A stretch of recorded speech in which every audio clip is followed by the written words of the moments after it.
E hoje nós vamos falar sobre um assunto muito delicado e muito necessário. Vamos falar sobre saúde mental. E para falar sobre esse assunto, nós recebemos aqui hoje Marisa Helena Alves, que é professora e psicóloga, né? Seja muito bem-vinda. Muito obrigada. É um prazer estar aqui falando sobre essa temática tão importante nos dias atuais. A gente volta um pouquinho, né, para essa tragédia que aconteceu recentemente, né, aqui em Cuiabá, dos comerciantes do Shopping Popular que perderam tudo, né, com os incêndios, com um incêndio que foi registrado semana passada. E eu queria saber de você, como fica a saúde mental dessas pessoas que acabam perdendo tudo?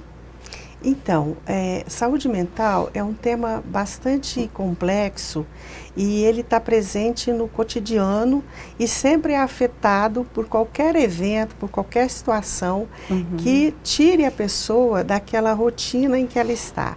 Um evento como esse, né, um incêndio, a destruição e as pessoas perdendo aquilo que é a sua base, né, de sustento, de trabalho, porque isso é muito importante a gente ressaltar que não é só uma perda financeira, é o trabalho, é o investimento da pessoa naquilo que ela gosta de fazer, naquilo que é a vida dela construída. Então isso abala profundamente a pessoa e é necessário a gente ter um cuidado muito importante nesse momento, né? Porque as pessoas vão reagir de formas diferentes. Então a gente precisa também pensar numa qualidade de cuidado que envolva as necessidades de cada um neste momento. Agora, o que é certo? Essas pessoas precisam ser acolhidas, precisam ser ouvidas, elas precisam de um espaço onde elas possam falar do sentimento que elas estão vivendo neste momento. Se por acaso a pessoa já tem alguma predisposição, um evento como esse ele pode potencializar e isso pode vir a produzir, né, um estado de adoecimento maior, mais profundo e que requer um maior cuidado. Mas independente da predisposição ou não, todas as pessoas elas vão ser abaladas e elas precisam de espaços de acolhimentos para falar do que elas estão vivenciando neste momento e serem acolhidas. E este acolhimento requer esse suporte emocional, essa acolhida que o psicólogo pode fazer, que a psicologia está preparada para fazer, mas requer também toda uma construção de uma rede de apoio para a pessoa poder se reerguer deste momento. Eu acredito, né, assim, que muitas pessoas dessas que perderam tudo não tinham, né, igual uma que a gente entrevistou, ela não tinha nada, perdeu tudo. Então eu acredito que a maioria realmente não tem por onde começar, né, recomeçar. E como fica para se restabelecer mentalmente, assim, sabendo que você não tem nada nem para recomeçar o seu trabalho? Como que você vai cuidar da sua saúde mental nesse momento? Então, neste momento é preciso que haja uma intervenção, né? Deixar a pessoa sozinha, né?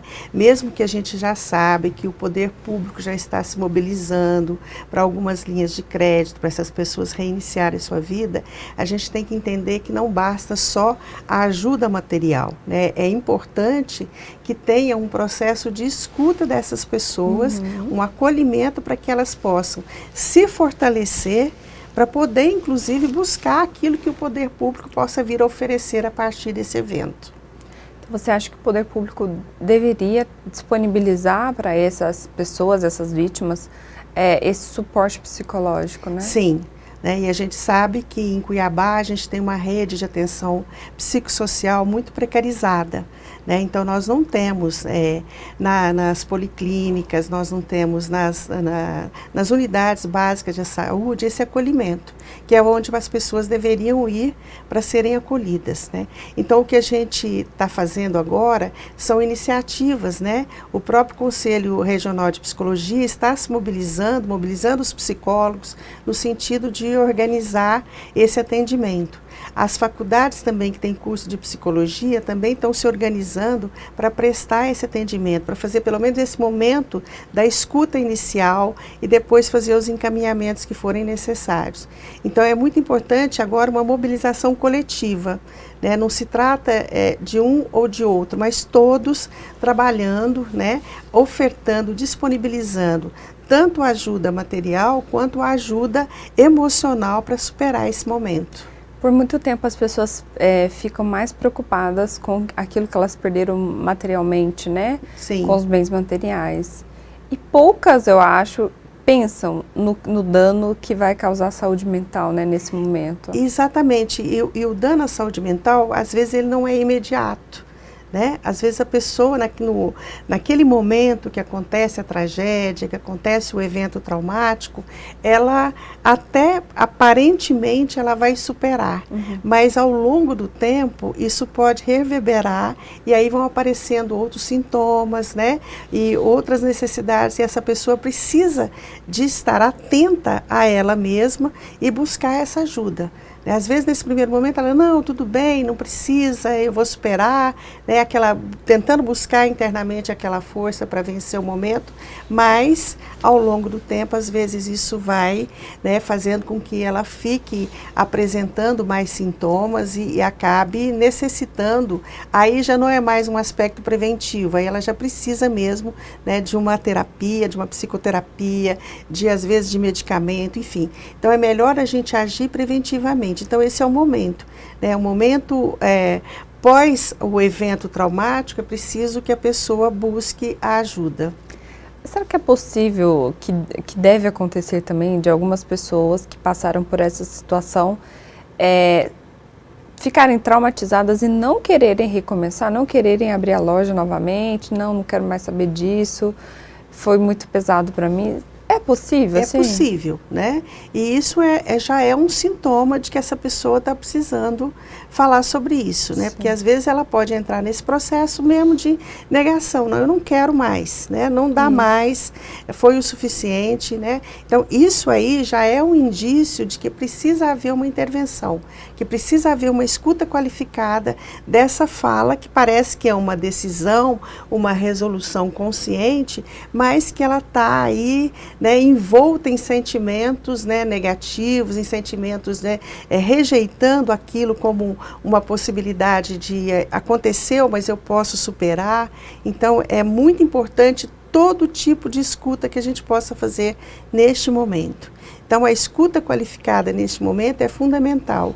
A gente não pode somente ouvir a pessoa e, a partir do que a gente ouve, a gente dizer, não, ela está bem, né? Ela aceitou, ela está, vamos dizer assim, resignada com a situação, né? Então, todos esses elementos, para nós que trabalhamos com a escuta, a gente vai escutar, a gente vai contextualizar isso com a pessoa para que a gente tenha ali a possibilidade de ver se aquilo realmente é uma aceitação ou aquilo é uma negação, e aí há necessidade de se trabalhar isso.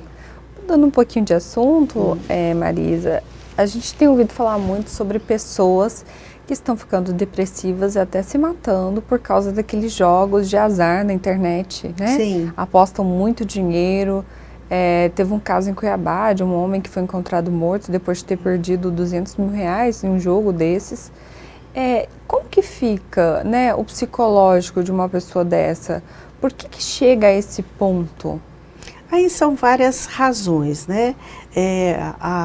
Vamos dizer assim, a questão do chamado para esse tipo de ação, da facilidade que é, né? Você vê as propagandas hoje, você fica milionário assim, né? Eu outro dia estava vendo uma dessas nessas redes sociais, aí dizia assim, eu ganhei R$300 mil em uma hora, o outro eu ganhei 1 milhão em 2 horas. Quer dizer, isso vai atraindo a pessoa, vai iludindo a pessoa naquela realidade que aquilo pode transformar a vida dela.